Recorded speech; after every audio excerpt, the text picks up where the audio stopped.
Srimad Bhagavatam Canto 1 Chapter 18 Maharaja Parikshit cursed by a Brahman boy.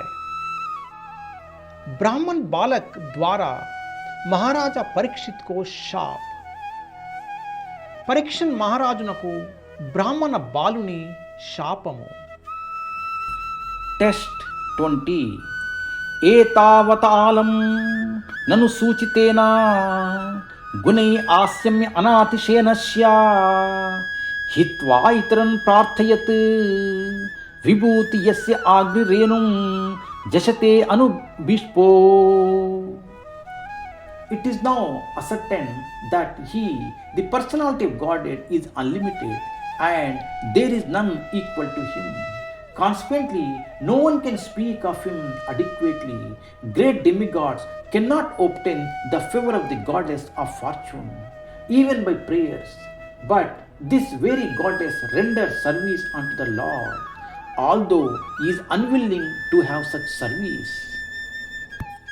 अब यहाँ निश्चित हो गया कि वे श्री भगवान अनंत है और उनके तुल्य कोई भी नहीं है.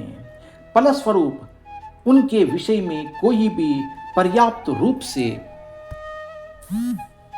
कहा नहीं सकता. बड़े बड़े देवता भी स्तुतियों के द्वारा जिस लक्ष्मी देवी की कृपा प्राप्त नहीं कर पाते, वही देवी श्री भगवान की सेवा करती है.